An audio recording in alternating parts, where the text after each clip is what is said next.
Buenas tardes. Continuamos este intenso ciclo de ingresos de nuevos académicos correspondientes en la Academia de Ciencias, Ingeniería y Humanidades de Lanzarote, y va a ocupar hoy nuestra cátedra en un solemne acto y entrañable acto, como decimos todos los días, la profesora Pilar Chías.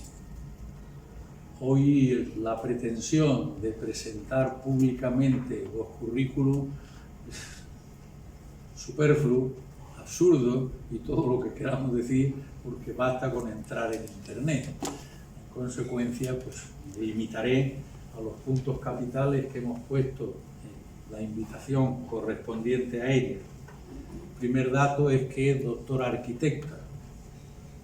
Un honor para mí el haber sido compañero de ella en la Escuela de Arquitectura de Madrid, de la Universidad Politécnica de Madrid. Ella es catedrática de la Escuela de Arquitectura hoy de Alcalá de Henares, donde también somos compañeros por otros derroteros. Ella como ilustre catedrática y yo como un modesto alumno, pero bueno, eso son cuestiones marginales. Es académica correspondiente de la Real Academia de Medicina de España, en un cargo nuevo, y es la primera que lo ocupa, ¿no? Hasta su ingreso solo existía una plaza de académico numerario de Ingeniería Sanitaria y Arquitectura Sanitaria. Yo uní mejor estos términos de Ingeniería y Arquitectura Sanitarias. Y luego, pues, como hay que hacer en todas las cosas normalmente, con un poco de esfuerzo, pues ya se logró que hubiera una plaza, ya con boletín oficial del Estado de por medio, de académico correspondiente de arquitectura sanitaria, en la esperanza de que haya otra de ingeniería sanitaria, para facilitar el futuro en su caso. Bien. Y por supuesto que ya nos ha visitado, o sea que no es tampoco ninguna novedad el verla aquí entre nosotros, ¿no? Sí quisiera decir unas pequeñas cosas complementarias, ¿no? Que la exposición de su discurso pues, lo dejará completamente claro. Primero, ¿no? Su animosidad, si lo queremos decir así, ¿no? Convierte, de una forma u otra nos induce sus pensamientos a que los asumamos. Por otra parte, su exquisita generosidad en su saber, en su comprender, en su exponer. Tiene, por otra parte, una cualidad de contagio y emoción que verdaderamente nos va a hacer pasar un rato, sin ninguna duda, sumamente grato. Por si fuera poco, pues ha elegido un tema de estos que están todos los días en la palestra, ¿no? La territorialidad de Lanzarote, como lo queramos llamar, y el recuerdo de nuestro académico de honor a título póstumo, César Manrique. Yo ya me he convertido simbólicamente en un César manriqueño, para acogerla mejor, ¿no? Bien, con esto es un honor nuevo que tiene nuestra Academia de Ciencias, Ingeniería y Humanidades de Lanzarote, dándole entrada y además como correspondiente en una región en la que todavía no teníamos candidatos. Así que toda la Comunidad Valenciana, por lo menos de momento, digo de momento porque ya tenemos un electo en Novelda, teníamos también otros en Alicante, pero en fin, de la Comunidad Valenciana o en Valencia, pues va a ser nuestra primera academia, ¿no? En consecuencia, querida Pilar, ¿no? Tienes la palabra, sé bienvenida, somos todos oídos. Muchas gracias, qué presentación tan emocionante. Bueno, excelentísimo señor presidente de la Academia de Ciencias, Ingenierías y Humanidades, profesor González de Posada, querido amigo y maestro. Excelentísimos e ilustrísimos señoras y señores académicos, señoras y señores, queridos amigos. he empezado por las gracias, pero voy a seguir con más gracias. Gracias por acogerme en esta prestigiosa institución. Ya he estado, además, como ha dicho el profesor González de Posadas, el presidente nuestro, ya he estado aquí con motivo también de la toma de posesión como académico de mi marido Tomás Abad, que es ingeniero de caminos, que fue el 21 de mayo pasado. Y la verdad es que es un honor que no me lo esperaba. El hijo merecido, él contó, lo hizo muy bonito. Yo lo que he hecho ha sido pensar en el discurso de ingreso que hizo nuestro presidente, que en el año 2003 se refería a esa enorme multidisciplinaridad que abarca la academia. Yo espero contribuir desde la arquitectura, como es mi cometido, y para ello recordaré unas palabras de Vitruvio, que Vitruvio, saben ustedes que era este tratadista del siglo I, era romano, siglo I antes de Cristo, que decía que la arquitectura es la ciencia que debe ir acompañada de mucha variedad de estudios y conocimientos, que aúna la teoría y la práctica. Así que espero contribuir con esta parte, siguiendo a Vitruvio, en estas mismas líneas que adelantó Vitruvio. Lo que yo les voy a contar, también quiero decirles que es el fruto de muchos años de trabajo con Tomás. Entonces no es solo mío, también hay que decirlo, hay que reconocer que llevamos muchos años trabajando juntos, él desde la ingeniería de caminos, yo desde la arquitectura, y aún así nos llevamos muy bien. Después de tantos años casados seguimos llevándonos muy bien, a pesar de esta bipolar dedicación. Y también quería comentarles que mi pasión por la isla no es nueva. Yo empecé a venir aquí a Lanzarote pues, hacia el principio de los años 70, porque mi padre vino encargado por parte de Línea, de ingeniero industrial, para montar la potabilizadora, la primera potabilizadora. Y entonces él venía muchísimo y empezó a traerme a mí a la isla. Y desde entonces él, claro, me la enseñó lo mejor que pudo. Luego hemos seguido viniendo con nuestros hijos. Y creo que lo que les voy a contar es sobre territorios y paisajes de Lanzarote. Es el resultado también de esa experiencia mía, de muchos años de venir a Lanzarote, de conocer Lanzarote y sobre todo de haber aprendido a amar esta isla, que es verdaderamente singular y maravillosa. ¿Por qué este título, Territorios y Paisajes de Lanzarote, en torno a César Manrique? Pues porque, ya lo decía el propio César, y todos los viajeros que han venido, igual que lo he dicho yo, esta isla es mágica, tiene algo singular, no es una isla cualquiera. Y eso es lo que yo quisiera destacar en la charla de hoy.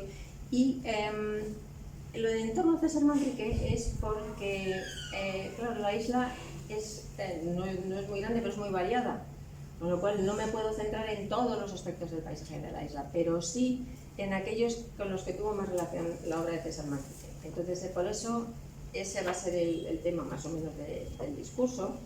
Y lo que haré, pues lo que recomendó San Ignacio de Loyola, que es hacer una composición del lugar para poder traer esta isla cerca de nosotros, para poder hacer que nos atraiga. Y sin más preámbulos, este es más o menos el contenido de la charla. Primero hablaré un poquito de territorios y paisajes de Lanzarote, porque son muchos y muy variados. Después hablaré brevemente de Manrique, de cómo le vieron los demás y cómo se veía él. Y desde el punto de vista siempre de la arquitectura, no lo olvide que yo es a lo que me dedico y es en lo que me voy a centrar. Y después hablaré de los centros de arte, pero no de todos, solamente de aquellos que tienen más relación con una idea de paisaje, de integrar la arquitectura o la obra, porque muchas veces no es arquitectura, es otra cosa, ¿no? De integrar sus acciones artísticas dentro de este maravilloso paisaje. Evidentemente, para trabajar sobre el tema, pues me he basado he estado consultando muchos de los discursos que se han pronunciado en esta academia, porque son verdaderamente muy interesantes. Está La luz en la arquitectura de César Manrique. Hay varios dedicados a la arquitectura y a César especialmente, ¿no? César Manrique y Alemania, el perfil biográfico de César Manrique, mis recuerdos de ese San Manrique y el acto de toma de posesión a título póstumo que se le hizo en esta casa a cargo de José Manuel Pérez Luzardo. Pero he mirado muchos más, he consultado muchos más porque realmente la labor que desempeña que desarrolla esta academia es muy interesante y leer todos estos discursos es un auténtico placer y siempre se aprenden cosas que no solamente de César sino de muchos otros artistas y de muchos otros científicos de la isla e ingenieros. También he consultado la arquitectura de lo excéntrico de Antonio Padrón, que está aquí con nosotros hoy, y que también es otra manera de aproximarse a la arquitectura en este ámbito insular. No estrictamente relacionado con la arquitectura, pero sí con temas muy vinculados al territorio y al paisaje, son estos tres discursos de los productos históricos de la economía de Lanzarote: la cochinilla, la barrilla y la horchilla, el ecosistema agrario lanzaroteño y los ecos de fuego y arena de Lanzarote y Fuerteventura. Todos son discos, todos son muy interesantes. Yo comento los que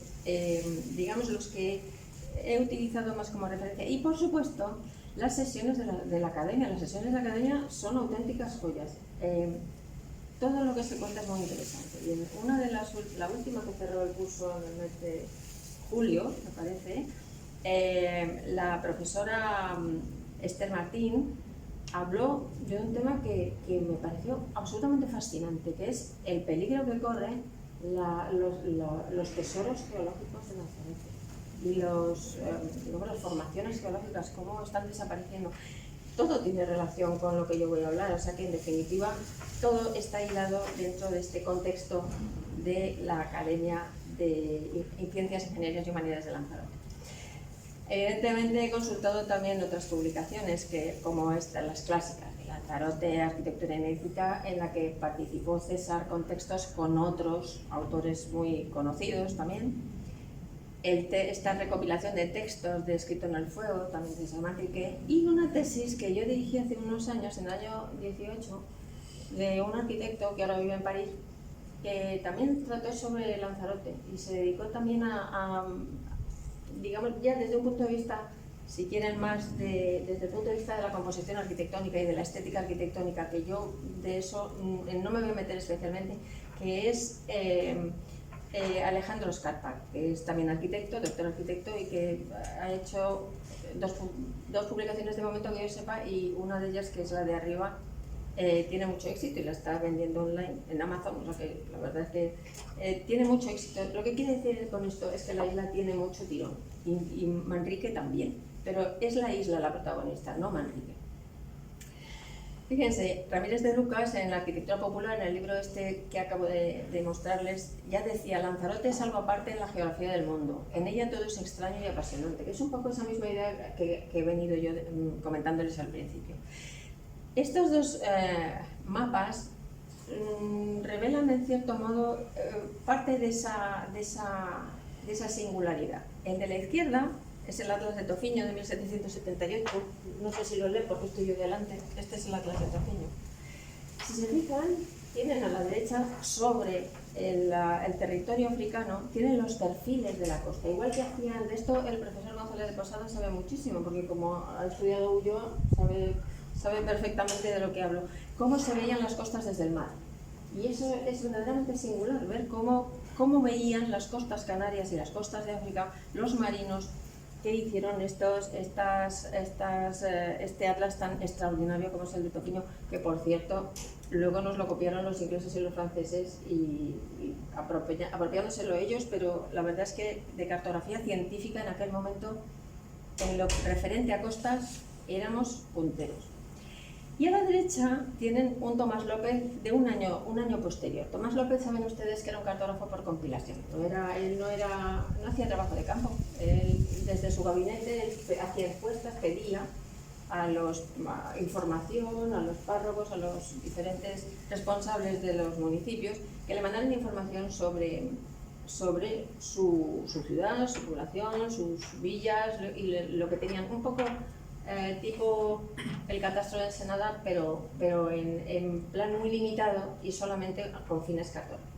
Entonces Tomás López dibujó un dibujo completamente diferente que Tofiño y los marinos que dibujaban las costas españolas. Tomás López tiene unos mapas preciosos, pero muy poco fiables. Son unos mapas que, como decía Napoleón se basó en esos mapas cuando invadió la península y le salió el tiro por la culata porque llegaban los generales y decían, pero aquí donde me están poniendo que hay montañas, no hay montañas, hay un precipicio y cosas así. Bueno, pues Tomás López era de esos. Son solamente de fiar desde el punto de vista topográfico, pero Tomás López sí que dibujó una isla llena de volcanes. Y esa isla, él decía que había 300 volcanes. El Instituto Geográfico Nacional dice que hay más de 100 en 700 kilómetros cuadrados. Pero en cualquier caso da una idea de la singularidad de esa isla a la que hacía referencia Juan Ramírez de Lucas. También una académica de esta casa, Subirá, en el año 24, en su discurso designó estas islas, especialmente a Lanzarote, como territorios ultraperiféricos. Esto está tomado de su discurso. Ultraperiféricos por muchas razones, por su, digamos, lejanía y, digamos, marginalidad dentro de todo ese conjunto de las Islas Canarias, sobre todo la lejanía a las costas peninsulares, pero también a otros aspectos como los que tienen allí. Son unas islas especiales porque tienen, sobre todo Lanzarote, reúne los fenómenos de traslación y la actividad volcánica que lo vuelve un punto caliente. Además, los relieves moderados, porque ya ven que la altitud máxima son las peñas de Chache, que son 672 metros, no paran las lluvias, con lo cual no hay una pluviometría suficiente y es una isla en general con un régimen muy seco, un clima subtropical y los vientos alisios que son vientos de los que hay que protegerse. ¿Por qué he escogido estas cualidades y no otras? Porque son las que más afectan a la arquitectura. O sea, si no habría cogido muchas otras, se puede hablar de vegetación, se puede hablar de muchísimas cosas, pero estas son las que afectan a la arquitectura. ¿Por qué? Pues porque la escasa pluviometría hace que tomen importancia los sistemas de recogida de agua, por ejemplo los aljibes, las cubiertas, el tratamiento de las cubiertas. La escasa pluviometría también hace, el clima subtropical, las temperaturas relativamente suaves, hace que no haya problemas de tener que abrigarse, pero sí protegerse del sol. Y por eso también los acabados blancos de las fachadas y los vientos alisios a los que la arquitectura popular ofrecía aristas, no ofrecía planos. Con lo cual, claro, perder de vista estas cualidades es caer en una arquitectura que puede dar muchísimos problemas, que es una cosa que detectó Manrique enseguida y ahora lo veremos. Si se fijan, este es un mapa del Instituto Geográfico Minero que muestra muy claramente esa diversidad de suelos que hay en Lanzarote. Decía Robert Macfarlane, que es un escritor que habla de paisajes, en su libro que se llama The Wild Places, los lugares salvajes, el paisaje estaba aquí mucho antes de que pudiéramos soñarlo y fue testigo de nuestra llegada. Y eso es exactamente lo que yo quiero comentarles. Ahora voy a empezar a hablar de cómo era ese paisaje cuando todavía no se había llegado a la modernidad impuesta por el turismo. Pues estaba basada la economía en los aprovechamientos tradicionales. Si se fijan, había muchos sistemas para recoger el agua, había las gavias, los nateros, aprovechando los barrancos, porque el curso saben ustedes que el único curso fluvial que había se lo llevaron por delante, se lo llevó la erupción del siglo XVIII, se lo llevó por delante y luego lo remató a principios del XIX, con lo cual lo que sí que hay es muchos barrancos y esas maneras de aprovechar el agua en los barrancos, pues es hacer estos bancales, estas terrazas con muy diversas formas para que el agua, como dicen aquí, duerma en los nateros. Me parece una expresión tan bonita, que el agua duerma en los nateros, luego se seca y luego cultivan encima. ¿Qué ha dado lugar? Pues ha dado lugar los diferentes tipos de suelos, los diferentes tipos de arenas, han dado lugar pues también a las jerias. a los socos, la protección del viento, de ese viento que hablábamos que podía ser verdaderamente incómodo, esos muretes de piedra seca que también retoma César Manrique en su arquitectura. Cómo se han aprovechado las laderas tradicionalmente, cómo se ponían gavillas de los troncos de centeno para parar las arenas y que el jable se quedara detenido para poder reaprovecharlo y redistribuirlo por encima de la tierra, de la arena volcánica. En fin, en definitiva, unos saberes tradicionales que luego pues se fueron perdiendo cuando empezó a decaer los aprovechamientos tradicionales al ser sustituidos, primero sin ser sustituidos y luego al ser sustituidos por otras fuentes de ingreso. Los molinos y las molinas también muy importantes en la isla para aprovechar, para moler, porque también tiene producción cerealista. Entonces son aspectos que en general los paisajes de Lanzarote, si se miran despacio, nos los cuentan. Estas imágenes también corresponden a esos aprovechamientos tradicionales, la pesca, por supuesto, y los que he comentado antes, de la horchilla, la barrilla, que es la barrillera mordiente, y la cochinilla, que es el insecto, que están ligados todos a la industria de los tintes, y además a tintes muy apreciados, porque era el color carmín. Decía María Alberto Perdomo en el año 17 que la vinculación de la isla a una nueva economía relacionada con el encuadre de los recursos paisajísticos en el marco del turismo era el sueño de una minoría ilustrada, pero se hace con un patrón inédito y sin antecedentes. Manrique imprime un sello conceptual y material único, determinado por la asociación entre recursos naturales propios, patrimonio cultural autóctono y transformación moderna de espacios paisajísticos singulares en los que se integran naturaleza y arte total. Esta idea del arte total es también muy importante tenerla en cuenta. Esto viene de la Gesamtkunstwerk, que es la concepción de que la arquitectura, el mobiliario, la escultura, la pintura, todo tenía que formar parte de una única obra, de un único concepto artístico. Y eso es exactamente lo que trae César Manrique también a Lanzarote. Y terminaba Mario Alberto Perdomo diciendo que todo ello en el contexto de una concepción del desarrollo turístico modulada por una sensibilidad ecológica y una anticipada cultura de los límites, en la que la calidad se antepone a la cantidad y se privilegia la ordenación racional del territorio frente al consumo indiscriminado del suelo.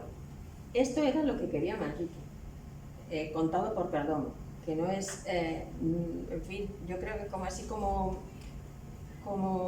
manifiesto de intenciones es muy interesante. Y entonces se produce lo que el Eco de Canarias llamó en el año 66 el despegue de una isla mágica. Esto es de la prensa.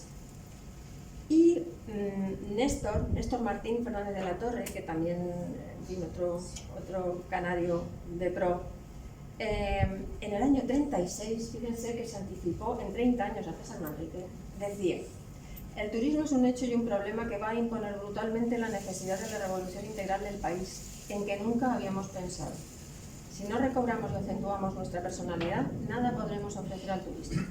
Dentro de un estilo netamente canario, tenemos que revalorizar todo lo nuestro, sea moderno o tradicional, o de otro modo seremos suplantados por el industrial o el comerciante de afuera.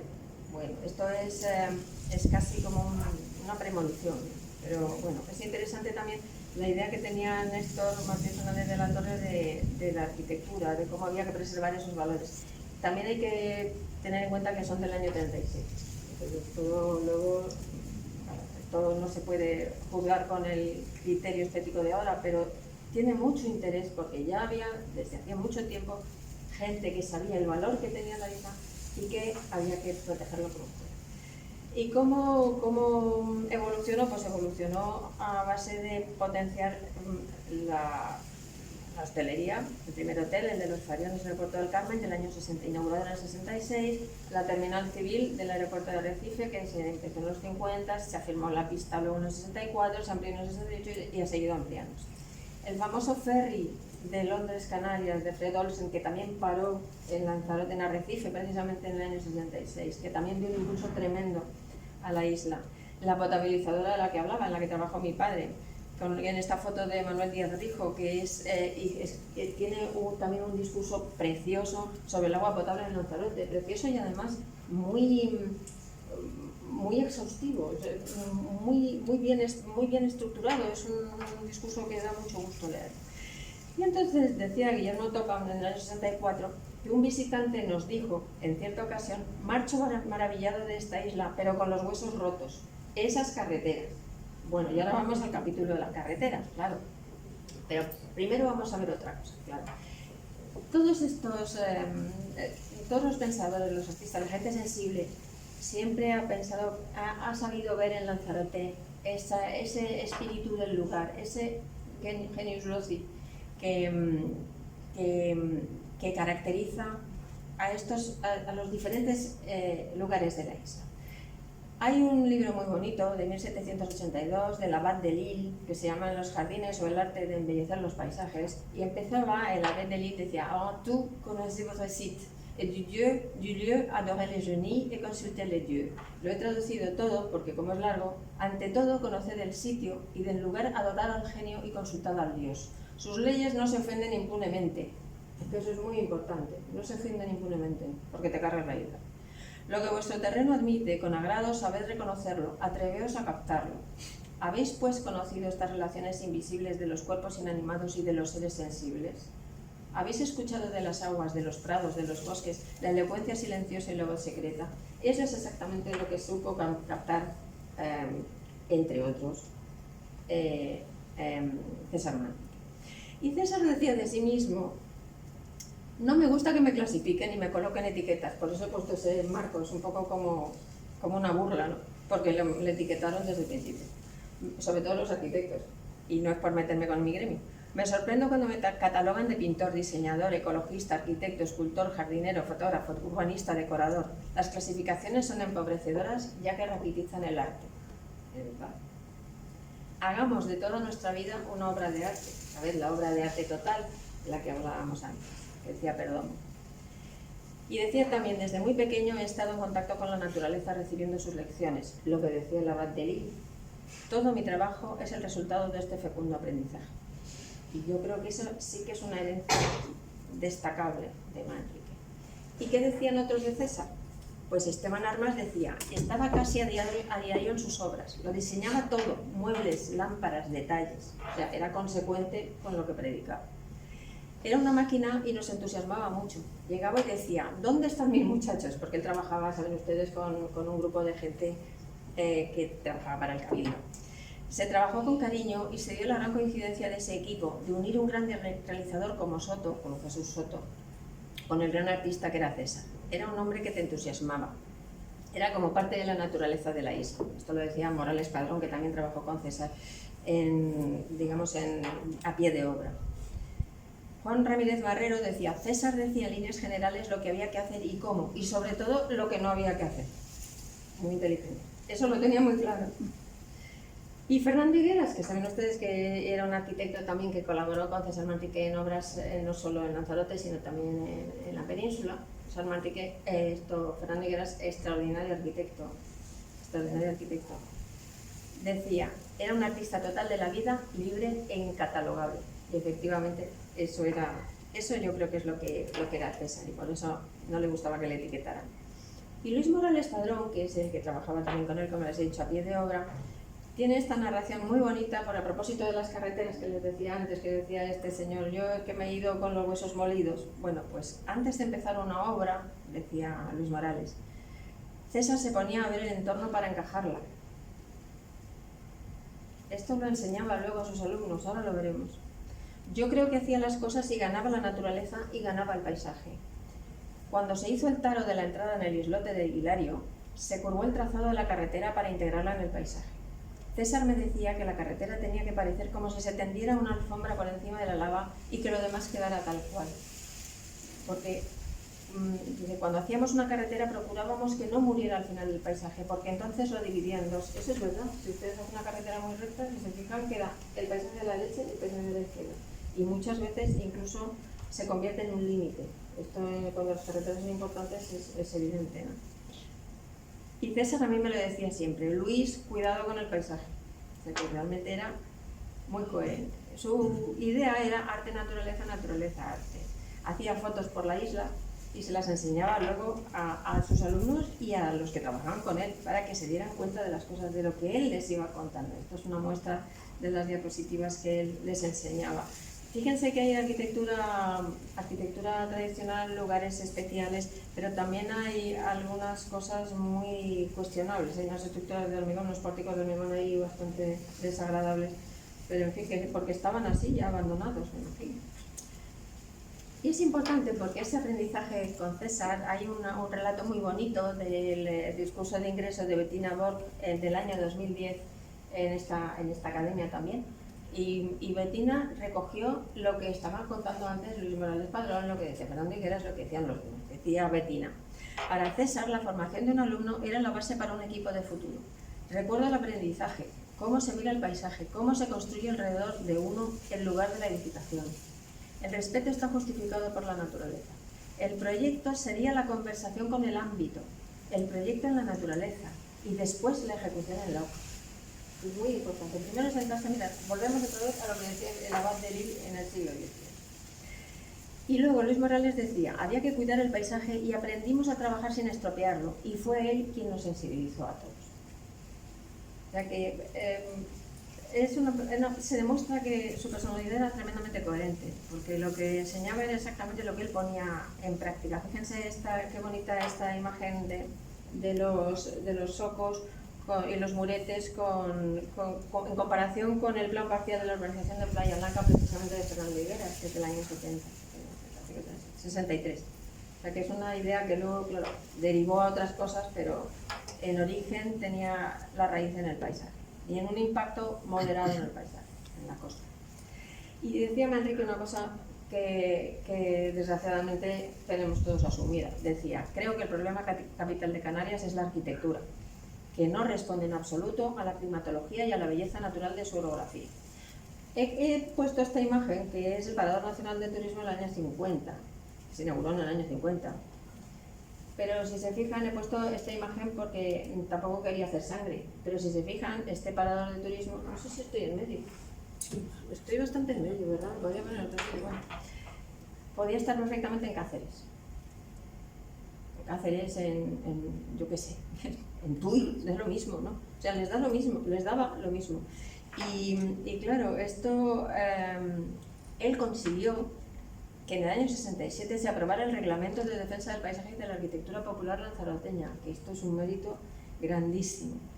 Y luego, en el libro de Lanzarote, Arquitectura Inédita, que hemos visto antes, empezó a divulgar esas mismas ilustraciones que hacía para sus alumnos, pues empezó a divulgarlas ya a nivel internacional, porque él tuvo una repercusión internacional tremenda. Ya saben ustedes que la mitad de las veces estaba fuera de la isla, estaba en Nueva York, viajaba, era un artista reconocido internacionalmente, y por eso fueron también tan importantes sus colaboradores, porque cuando él no estaba, los colaboradores llevaron a cabo sus ideas, ¿no?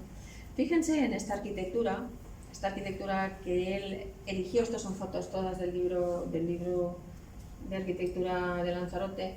Fíjense que pone en práctica exactamente lo que hemos hablado, la protección frente al clima.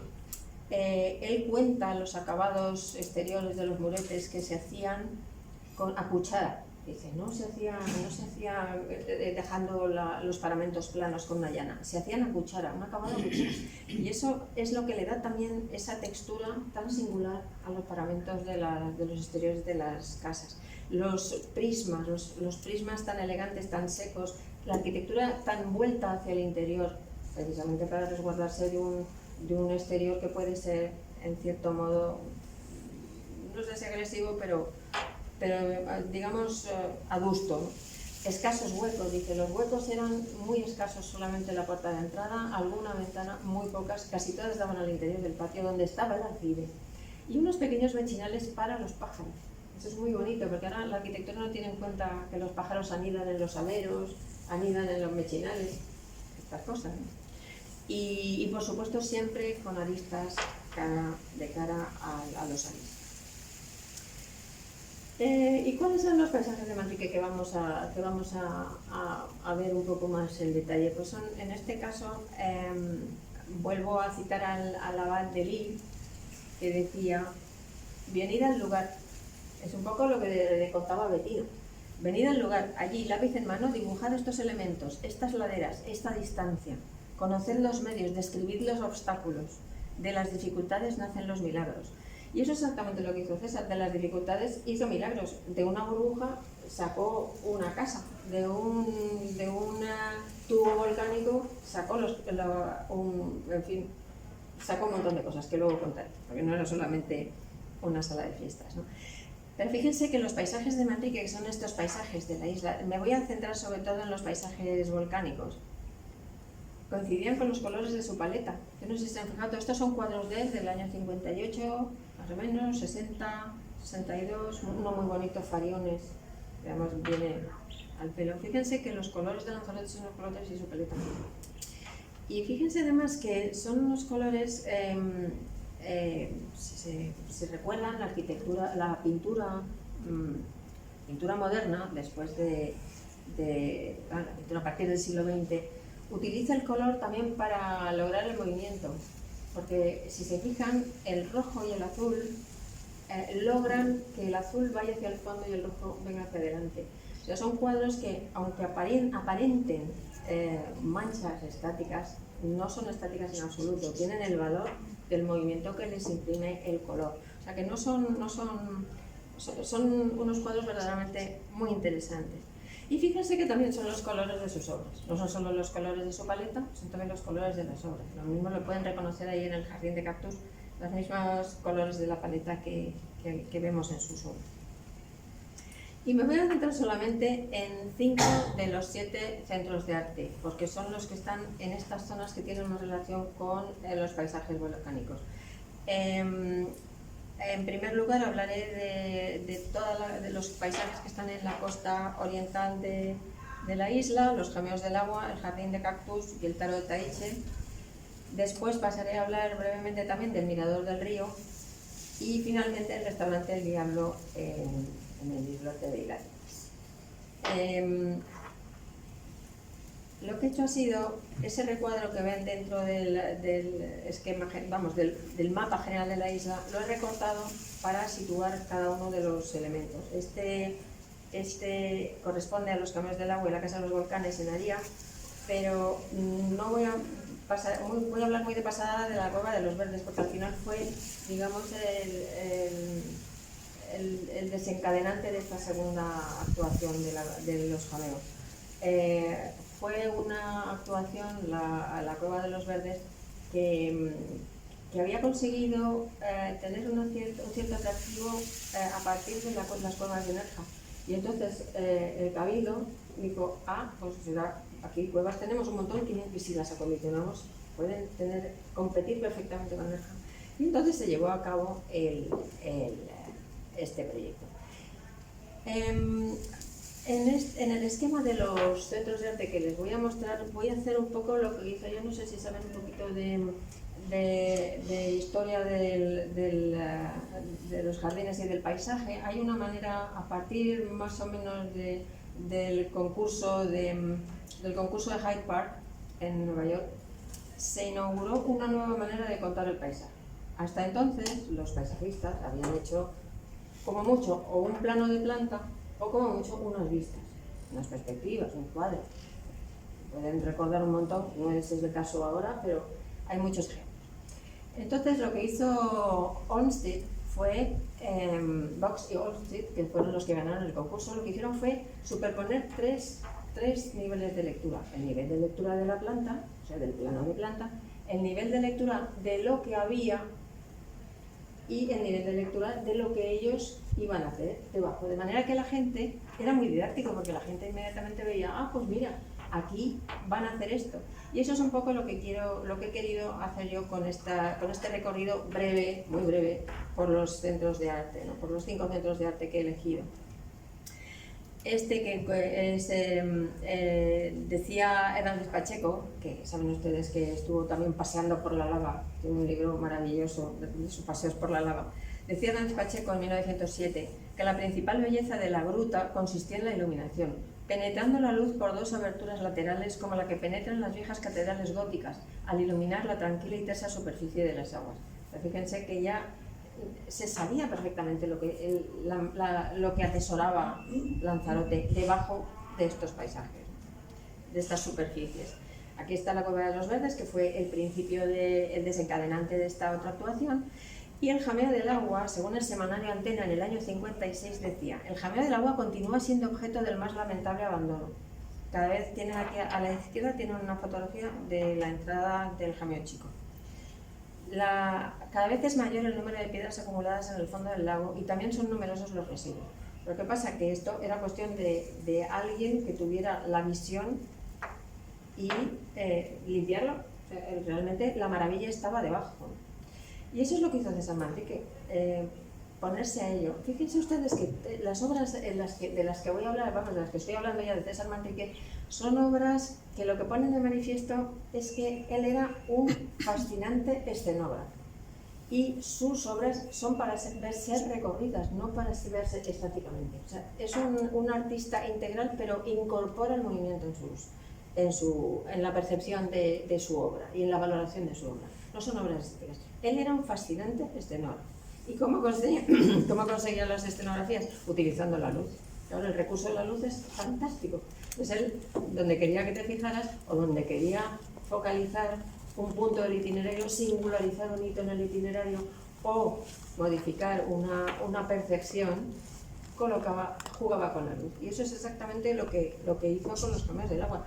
Aquí hay un plano que yo he completado con los rótulos, lo he rotulado yo, que hizo Alejandro Escarpa de dibujo, una sonometría, precisamente del recorrido lineal que va hacia el volcán. O sea, de arriba, digamos de la parte más próxima al mar, se sube hacia el volcán para salir hacia arriba.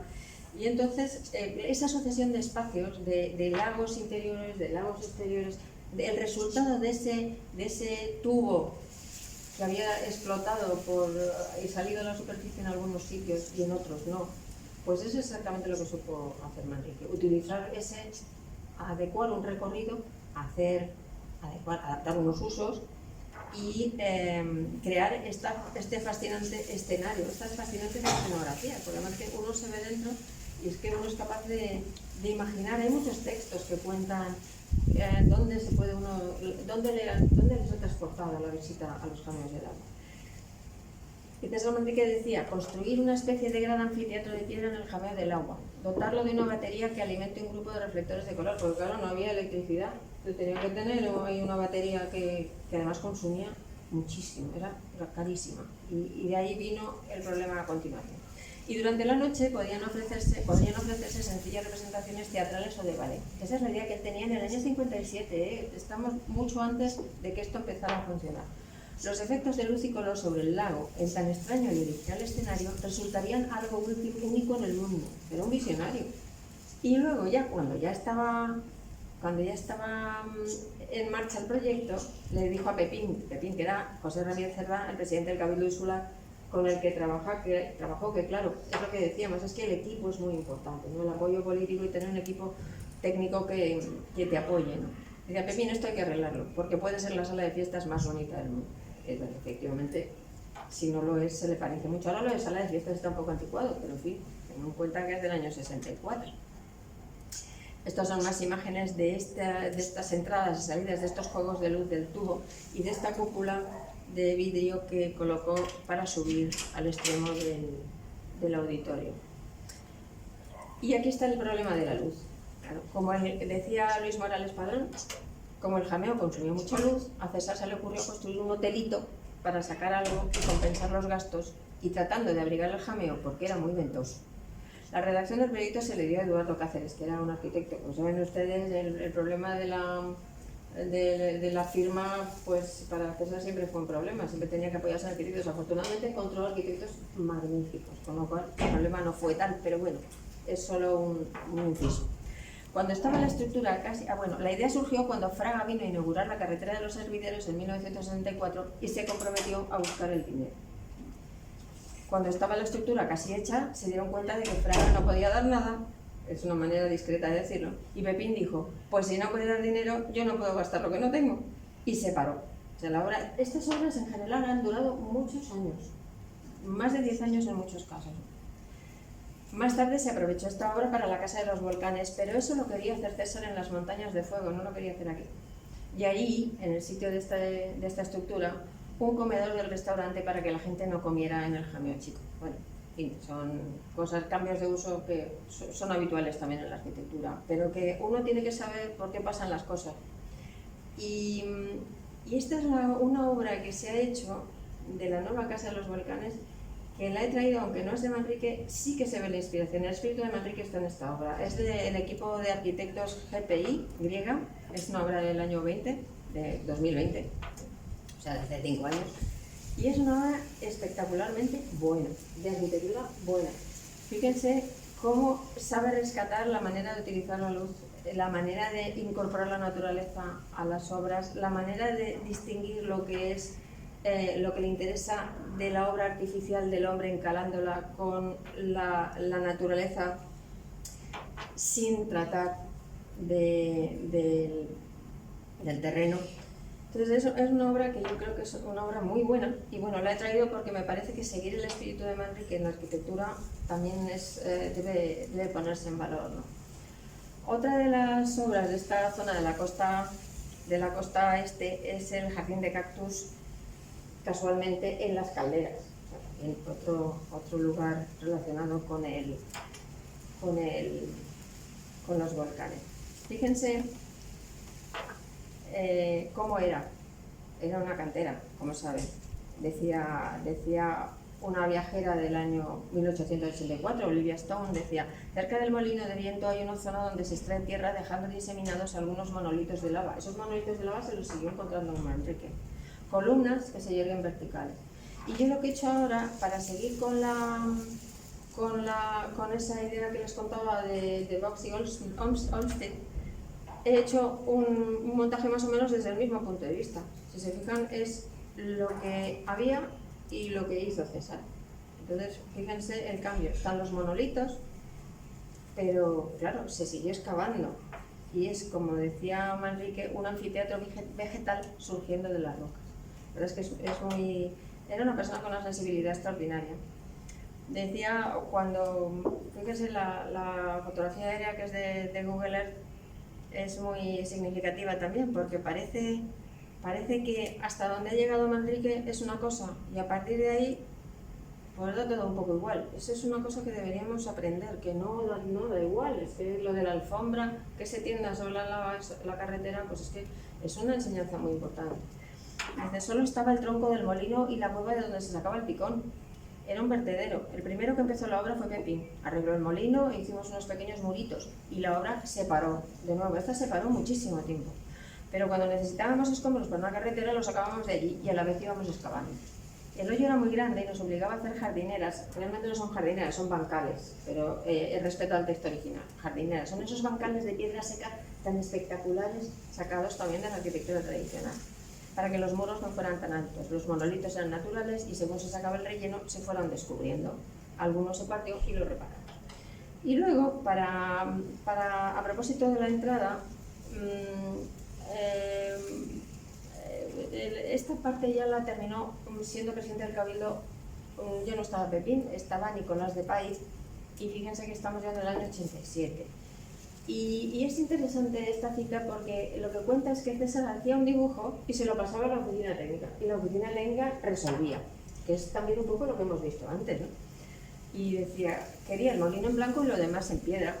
Dice que había que cambiar cosas sobre la marcha y tal, y que la vegetación la iba viendo César con Estanislao González, que también era un botánico, que fue el que hizo el germen de este jardín. Sí que es interesante, si se fijan en las imágenes, una es entrando y otra es como saliendo. Pero si se fijan, Manrique nunca abre, por esa idea de la escenografía y de los recorridos, nunca abre las vistas de golpe. De hecho, tuvo un follón con Jesús Soto por esta entrada, porque él estaba en Nueva York y Jesús Soto pues hizo una entrada muy digna.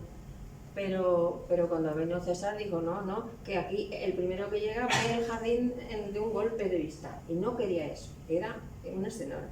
Entonces lo tiraron. Le costó la amistad con Jesús Soto y se hizo esta entrada, que como ven es una entrada que luego esos recovecos los ha reproducido en muchas de sus arquitecturas. Y si se fijan, él ahora se diría que es arquitectura orgánica. Fíjense en la escalera, ¿no? La escalera es una auténtica preciosidad. Es una arquitectura orgánica. Es muy bonito, no me voy a extender más porque cada obra de estas da para una sola charla. Yo he hecho un pequeño resumen de todas. Tara de Taiche pues pasa lo mismo, si se fijan, también otro terreno volcánico. Y esta es la zona, era una zona que alternaba los campos de lava con huertas. Entonces había mitad cultivado y mitad no. Y él se fijó en un terreno y se lo pidió porque había unas burbujas. Y se los pidió al dueño y el dueño se lo regaló. Y César no quería hacer solo una casa, él tenía la idea de hacer una colonia de artistas. Una colonia de artistas. Y tenía ya además a mucha gente convencida, pero el problema es que al final no se llegó a efecto ese proyecto, que hubiera sido muy bonito. Pero decía, en mi investigación, durante esos momentos de mi nuevo contacto con la lava, me encontré 5 burbujas volcánicas, donde mi asombro colmó mi imaginación, introduciéndome en su interior, colgándome por la higuera. Dentro de esta primera burbuja, creía que estaba en otra dimensión. Allí mismo supe que podía convertirlas en habitáculos para la vida del hombre, viendo con claridad su magia, su poesía y al mismo tiempo su funcionalidad. Tiene mucho mérito ver la funcionalidad en esto que están viendo ustedes, porque es que no había nada. Había un pequeño taro, pero nada más. Y había y hay. Y aquí está Manrique saliendo de una burbuja, que es lo que exploraba y donde se metía. Y el Eco de Canarias, el periódico, dijo, la prensa dice, está planificada sobre las 5 burbujas y un pequeño jameo, distribuyendo los espacios con arreglo a ellas. Unas galerías dan acceso a diferentes salas desembocando en jardines interiores. Cómo metía la naturaleza dentro del jardín, cómo esa higuera que crecía dentro de la burbuja luego se queda integrada dentro de la arquitectura, ¿no? Rodeados por macizos de lava que le dan un aspecto de, me encanta, caverna ultramoderna. Me parece fascinante. Este es un dibujo que hizo Alejandro también de esta parte, la parte subterránea a la izquierda, con todo lo artificial que va construyendo Manrique, que son esos tubos, esas galerías a las que él hacía mención antes, y la parte superior, que es realmente lo que es la Fundación Manrique. Fíjense esa integración, esos lagos interiores, el agua corriendo. Esto también en uno de los discursos que hablan sobre Manrique de esta academia, se habla de cómo el agua para Manrique es un agua que corre, no es un agua estanca. Eso es muy bonito, ¿no? Cómo se busca el efecto de la luz, cómo las plantas se respetan. Y bueno, no me voy a extender mucho, pero la imagen de esta a mí me parece absolutamente fascinante, cómo la lava penetra dentro de la casa.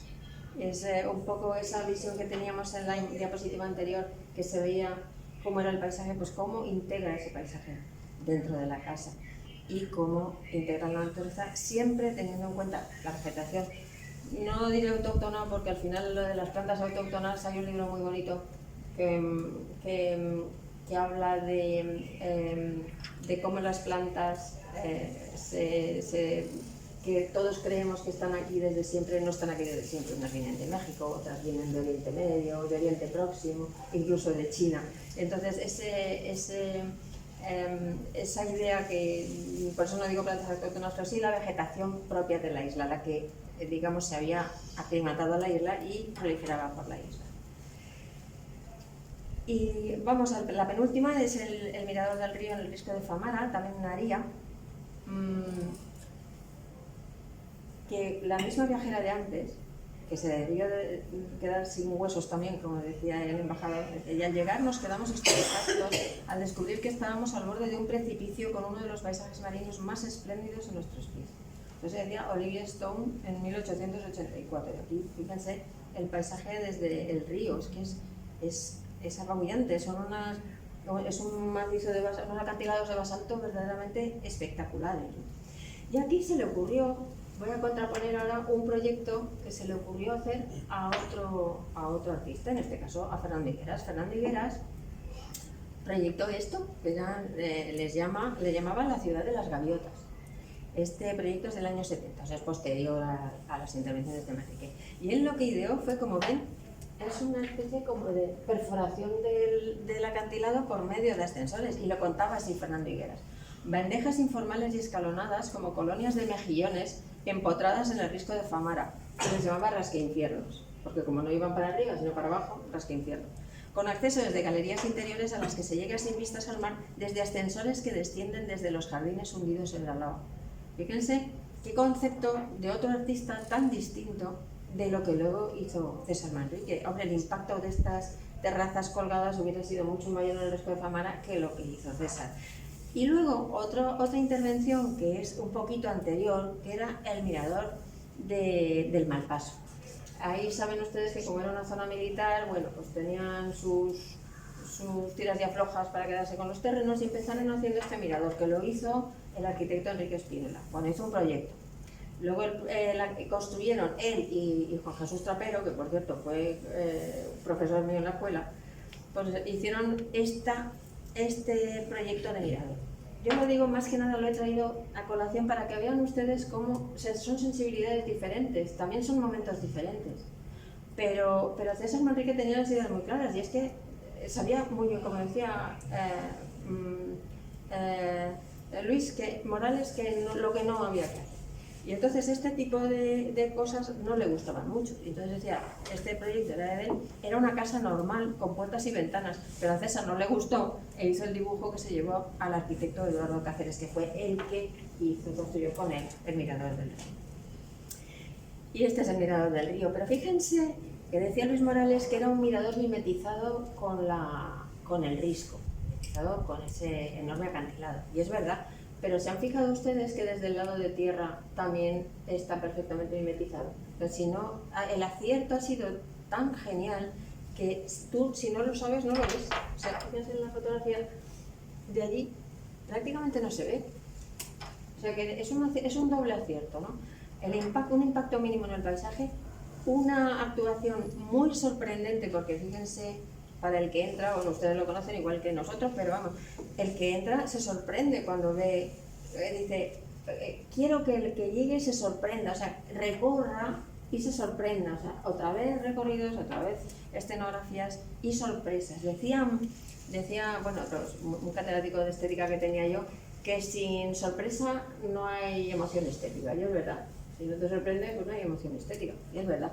Entonces César lo tenía, sin haber dado clase con este catedrático mío, lo tenía muy interiorizado y decía eso, que quiere que apareciera esa vista panorámica y que apareciera además después de recorrer esas especies como de burbujas, símiles de la burbuja.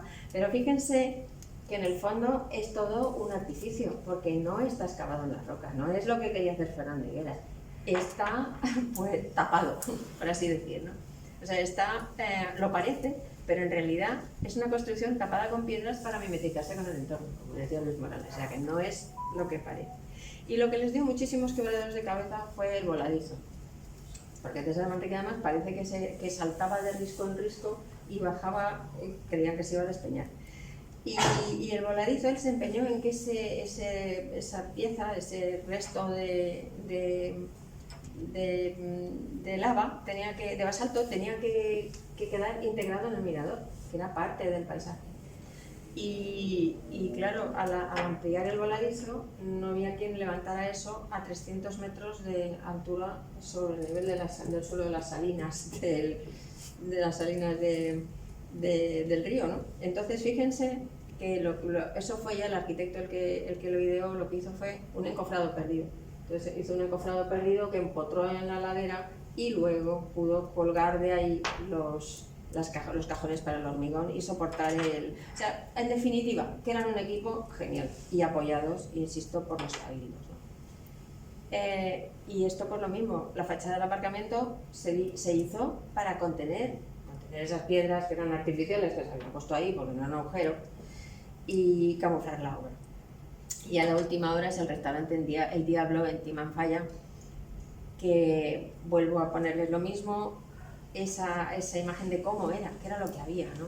Aquí hay también otro relato de Berthelot y Parker Webb, que en el año 1839 dijeron que estas montañas eran un espectáculo curioso, imponente y sublime a la vez. O sea que todos los que han pisado la isla han reconocido ese encanto singular que tiene. Claro, decía Guillermo Topan también en el año 55 que los caminos eran malísimos.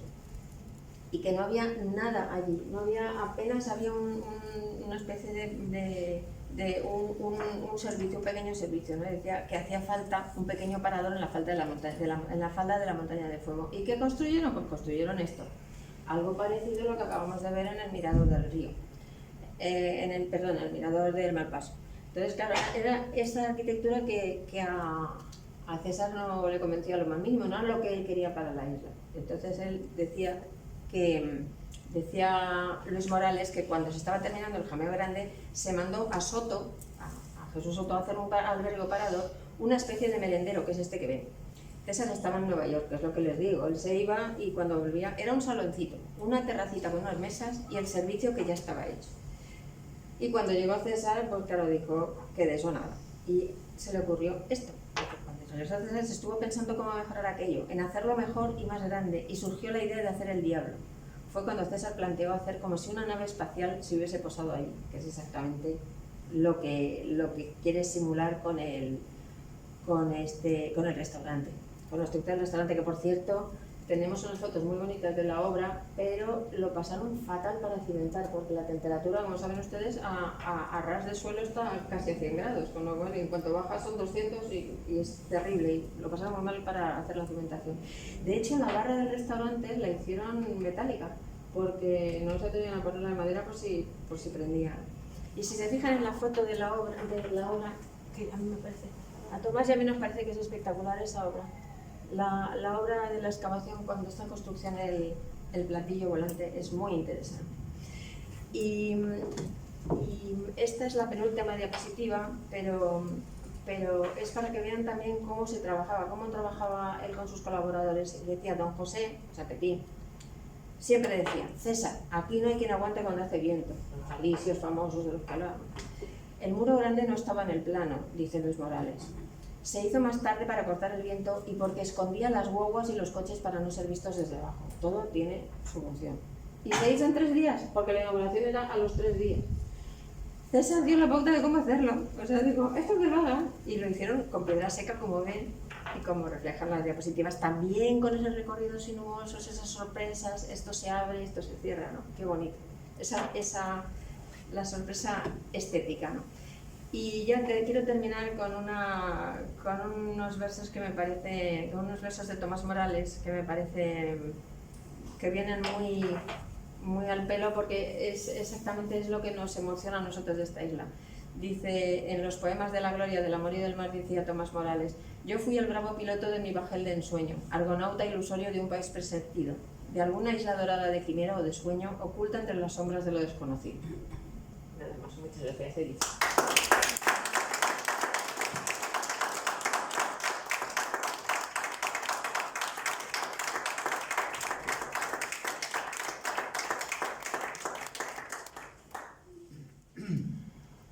Unas palabras como de costumbre. En primer lugar, considero que el trasfondo de esta magistral lección que nos ha dado Pilar es bajo una consideración de la arquitectura como pluralidad de saberes y como pluralidad de haceres. Y a fin de cuentas es lo que ha ido destacando a lo largo de su brillante exposición, bajo la arquitectura en general y bajo la arquitectura de César Manrique. Como cuestiones que pueden parecer anecdóticas, pero creo que son importantes, pues sí quiero hacer algunas consideraciones. La primera, tuviste la fortuna de venir a Lanzarote en una etapa en la que Lanzarote no era Lanzarote, como consecuencia de que tu padre, ingeniero industrial, vino a construir la primera potabilizadora. Es un honor para nuestra academia que don Manuel Díaz Rijo, el pionero, el apóstol y el científico ingeniero que movilizó lo movilizable previamente para que eso se hiciera, fue académico correspondiente nuestro, académico numerario nuestro y finalmente académico de honor a título póstumo. Así que mirad dónde y en qué contexto pasaste esa niñez en Lanzarote, ¿no? Bien, pero se nos integra desde su condición de arquitectura y catedrático de arquitectura. ¿Cuál es nuestro fondo arquitectónico de académicos? Bueno, pues tenemos dos auténticas figuras, ¿no? Luis Díaz, hijo de don Manuel Díaz Rijo, del conceptualizador e impulsor de esa primera potabilizadora, que tiene numerosas obras también en la isla. Y José Manuel Pérez Luzardo, profesor de la Escuela de Arquitectura de Las Palmas de Gran Canaria, a los que se unen los que ha citado como arquitectos o hacedores de obras de arquitectura, Antonio Padrón y Bettina Bor, ¿no? Bueno, no estamos carentes de personajes y personalidades de la arquitectura, pero sin ninguna duda vienes a engrosar este gremio cariñosamente expresado con tu altura intelectual y arquitectónica. Sé bienvenida. Bueno, pero con ser esto importante, yo sí quisiera destacar algo que es lo verdaderamente relevante para todos. Es la primera persona de la academia que en acto público y en estudio hace no solo alusión, sino referencia básica de uso como fuente de la impresionante colección de discursos que tenemos ya en la academia y que están ofrecidos a todos gracias a esa labor verdaderamente excepcional de la profesora Dominga Trujillo, ¿no? Esto creo que es un paso verdaderamente solemne. Tenemos una fuente documental verdaderamente sorprendente para preparar conferencias, discursos de ingreso, tesis doctorales. Ya llevamos 130 y tantos más o menos, que no es poco lo que hay. Y a eso añadir la cantidad de documentación de vídeos ya grabados, más todos los haceres de los que se ha ido teniendo noticia de los académicos, en las hojas correspondientes a cada uno de los académicos. Muchísimas gracias y enhorabuena por esto, ¿no? Ha citado la figura histórica extraordinaria de Vicente Tofiño. Bueno, esto está en el centro del importante siglo XVIII español. Las figuras de Luis Godin y Jorge Juan, como pioneros de la ciencia española, pues es a los que he tenido el honor de dedicar 720 páginas con 1200 notas de pie de página a 2 columnas en un libro que pesa 2.783 kilos, nada menos, y editado además por Novelda, que pertenece a tu configuración como académica correspondiente, ¿no? Bien, pues estos dos personajes hicieron por libre una academia en Cádiz, la primera academia de ciencias que hubo en España, la Asamblea Amistosa Literaria, y ahí penetraron libremente, porque la hicieron abierta a la ciudad de Cádiz, los dos personajes más interesantes de las ciencias españolas de ese siglo XVIII después de ellos, ¿no? Vicente Tofiño, como hidrólogo, hidrógrafo, y, como no, el gran Celestino Muti, que fue de los primeros cirujanos científicos españoles y médico de una universidad a la baja total, y que, considerado como el Galileo de las Españas, aceptó en la Universidad de San José, Bogotá, ser catedrático de matemáticas y de física, algo que no han entendido casi ninguno de los, vamos a llamar, naturalistas o expertos de historia natural, cuando publicamos nuestro libro en la Real Academia Nacional de Farmacia sobre los quehaceres de Muti, como un señor, gaditanos estos dos, porque era donde estaba la poca ciencia que en el siglo XVIII había en España, que habían intentado nada menos que hacer la primera academia de ciencias, con 1/3 de físicos, 1/3 de matemáticos y 1/3 de todo lo demás de ciencia. Yo me preguntaba, y me pregunté, y me pregunto, ¿Y dónde había 13 físicos en España? Si en toda España solo había 2, y eran ellos que estaban en Cádiz. ¿Y dónde había 13 matemáticos? Pues en ningún sitio de España. Solo había 2, y eran ellos también, físicos y matemáticos. Pues de ahí sí salieron ya los 2 primeros discípulos. Vicente Tofiño, que pasó a la historia como el sucesor del Observatorio Astronómico de Cádiz que habían creado Luis Godén y Jorge Juan, y luego como impresionante hidrógrafo, como nos ha citado de manera tan magistral, de las costas de la península y de las islas adyacentes. Un tratado de hidrografía verdaderamente colosal. Bien, pero estos fueron los 2 primeros genios, de los salidos de esa academia gaditana que habían hecho. Pero la siguiente generación ya fue no directamente en presencia de ellos, sino que ya fue desde cierta distancia. Y entre esos 2 están las otras grandes figuras que hemos glosado, que es Gabriel Cisca, también de tu comunidad valenciana, de Oliva de nacimiento, y la otra figura colosal que es Agustín de Betancourt, canario, al que vamos a dedicar en el Instituto de la Ingeniería de España una solemnísima sesión recordatoria de la gran tarea que hizo. He querido meter con esto indirectamente para la nota final al ingeniero de caminos.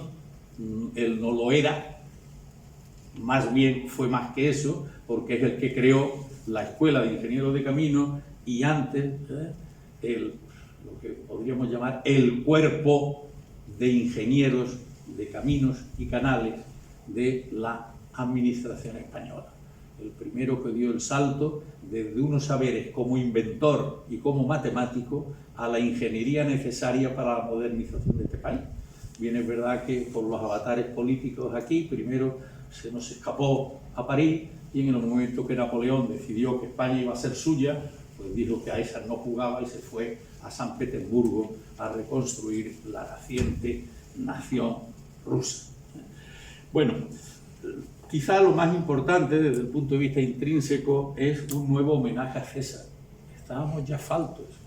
Estos 2 que he citado ya eran antiguos y más o menos he estado yo 5 o 6 años allí, aquí, intentando paliar un poco nuestra carencia de conferencias y de temas directos sobre César Manrique.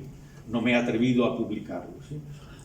Por aquello de la posible herejía o la metida en territorio ajeno. Bien, pero lo que sí nos has dejado impresionado de verdad es que has hecho un nuevo homenaje a César verdaderamente delicioso.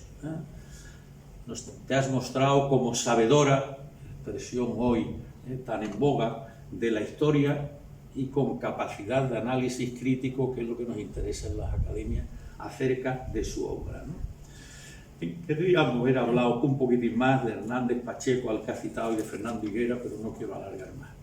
Bueno, pero en honor de su marido, Tomás Abad, ingeniero de caminos y académico nuestro, no tengo más remedio que hacerle un pequeño tirón de oreja. Es verdad que César Manrique estuvo siempre, no le cabía otra posibilidad, siempre, buscando algún arquitecto que les pudiera firmar de una manera u otra sus cosas, o peleándose con los arquitectos. Pero claro, llegó también a encontrar una cierta paz en los ingenieros de caminos. Es decir, que los grandes parques marítimos, el del Puerto de la Cruz, el de Santa Cruz como primicia, como inicio, y el de Ceuta, son obras que hicieron ingenieros de caminos colaboradores. Para eso tenemos ya un ingeniero de caminos también en la academia, que además es su marido. Supongo que también has trabajado aquí, supongo. Bueno, pues muchísimas gracias, enhorabuena, ha sido una sesión verdaderamente solemne y extraordinaria. Sé bienvenida y vamos a la liturgia.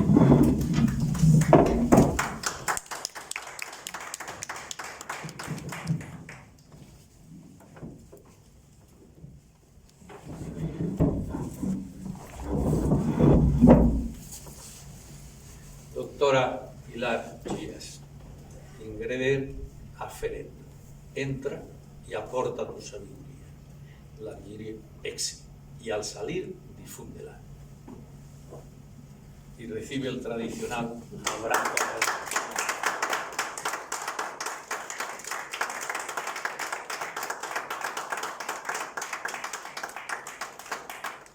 El secretario. La Academia de Ciencias, Ingeniería y Humanidades de Lanzarote, en reconocimiento de los relevantes méritos arquitectónicos, intelectuales y culturales que concurren en la doctora doña Pilar Chías Navarro, la integra entre sus miembros con la condición de académica correspondiente en Valencia. Arrecife, 5 de septiembre de 2025.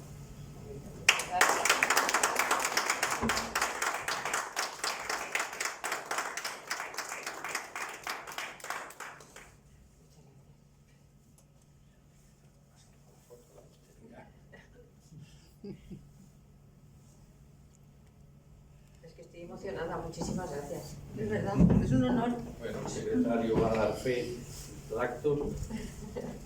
Una de las cosas costeras para otra.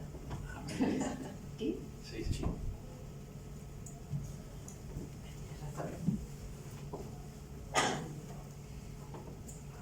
Bueno, pues los académicos, por favor, pasáis y firmáis. Primero el marido.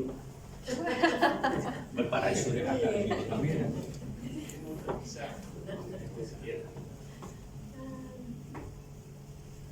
Venga, Alfonso.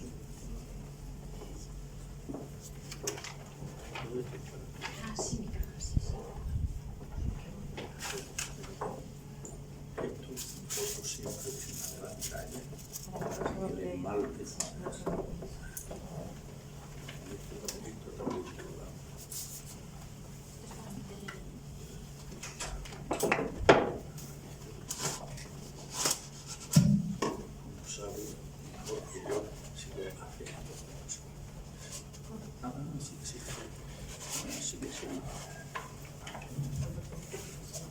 Es que me corta que me medito.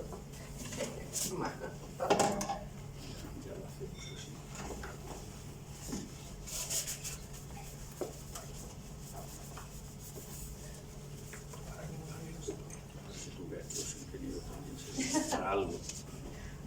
Para mucho más. Todos.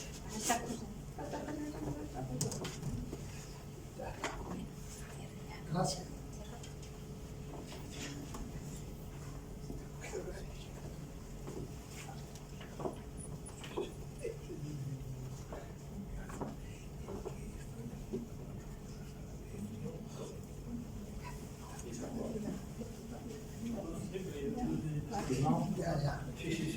Bueno, pues antes de darle el último aplauso para sentarnos aquí, comunicaros que el gremio de arquitectos va a crecer en la próxima ventana de tomas de posesión. Ignacio Gil Crespo, uno de nuestros académicos a la espera, pues ya ha dado el paso. Nos va a hablar sobre fortificaciones en las islas de la Macaronesia. Es un gran artista, arquitecto en estos temas de patrimonio, fundamentalmente en las Azores. Estuvo aquí varios años con nosotros, conoce sobradamente esto y también ha hecho mucha obra patrimonial en el Caribe, sobre todo en Cuba. Tendremos un arquitecto más muy pronto. Bueno, pues te damos el último aplauso.